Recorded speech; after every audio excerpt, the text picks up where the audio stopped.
Hello and welcome into another episode of the Better Half Hour. I'm your host, Alex Monaco. You know how we do it. I'm looking for trends. I'm looking for wrangles. I caught so many W's yesterday. I'm bringing back Carnegie Deli. My name a little sandwich, the Monaco. Shout out Larry David. Hey, cruise on over here. Stingray Shuffle. Let's check out what happened yesterday before we dive into today. It was a breakout the Gryffindor brooms, baby. Sweep it. Boston bounce back W. Cover the 5. Memphis home dog, best cover at home in the NBA, and they won, and I put them in a little parlay for 2-1 on a payout, and this is how we kick off the show. Let's get into tonight's action. We're starting down in South Beach.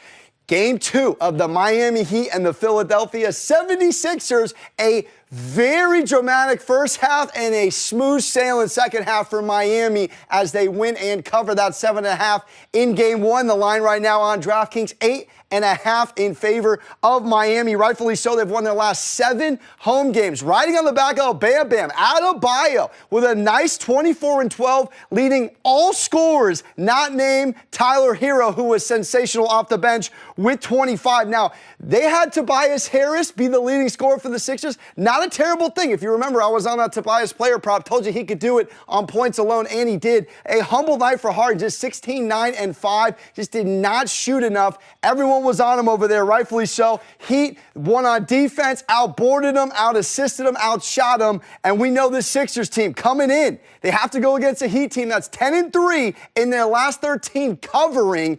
As I mentioned, they 7 straight at home. This Philly team has only won 1 time in their last 7 attempts in South Beach, and they are 2-7 against the spread in their last 9 road games. Going to be a tall task. Only thing I can say is we're hearing Joel Embiid might be the MVP, so maybe there's a little positive morale here. We'll mention Adebayo scored 20-plus in the Heat's last 3 home games with no Lowry, and Maxey has put up 23-plus in his last 5 with no Embiid. As we flip the script and move over down to Phoenix, staying hot because the Suns are cooking against the Mavericks. They have now won 10 straight against Dallas. Talk about dominance. You got to go back to 2018-19 season the last time the Mavericks caught a W against them, and Phoenix has covered 16 of the last 20 against them. Phoenix 7-3 against the spread in their last 10. They break a 5-game cover streak that Dallas has. As you know, they covered 5 of 6 in that Utah Jazz matchup. Luka went berserk. We were on the over in that on points. He was in the 45 range,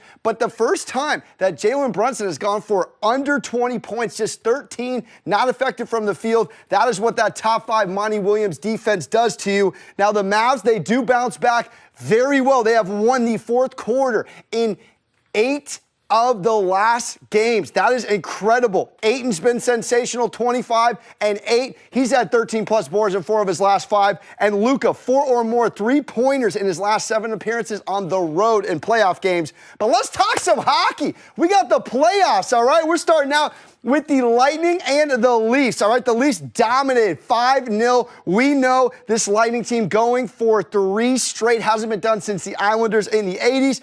And the Leafs haven't won a playoff series since 04. So 2 teams in different directions. But right now, this team, who has lost 5 straight first series, was in pretty good form. And this Lightning squad, just 4-11 in their last 15 versus winning teams, and 1-5 in their last 6 as an underdog. Whereas you look at what the Maple Leafs have done at home, 39-15 this season, well, really the last 55 games on the backs of Austin Matthews, who has scored in this straight 2 games in a row. So this is going to be interesting tonight. You got to probably lean with Toronto continuing to cook as we keep it moving for the Blues and the Wild. And this is been a dominant matchup for the Blues. They have covered the puck line the last 9 outings as underdogs against the Wild. The Wild just 1-6 in their last 7 Western quarterfinal games. The Blues 8-1 in their last 9 road games, and they're 14-3 in their last 17 meetings. The Blues also 6-2 in their last 8 home games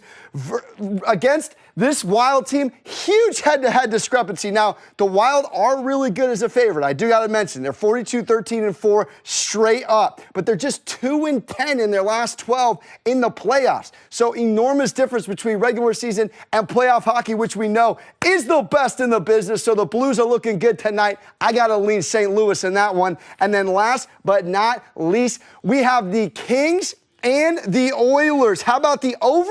1.5 goals in period one has hit in 7 of the last 8 Kings games at Edmonton. Interesting stat there, but the Kings are cooking. They have won 6 of their last 7 overall. Not great as an underdog, though. Just 1-5 in their last 6 and 1-6 in their last 7 in quarter Western Conference final games. Oilers 19-8 in their last 27 and 19 in their last 8 in home games. Now, this Oilers team, as a favorite, 40-18 in their last 58, favorite 28-10 in their last 38 meetings, and the home team is 20-9 in the last 29 of head-to-head. Now, this Oilers team has won 14 of their last 16 at Edmonton, worth mentioning, and we got, of all player props to mention, Connor McDavid. He has scored a goal in each of the Oilers' last 4 games against the Kings, and that's how we kick off the show. Coming up next, I'm debating with Adam Ronis. I know better. Does he? Does I? Coming up next on the Better Half Hour.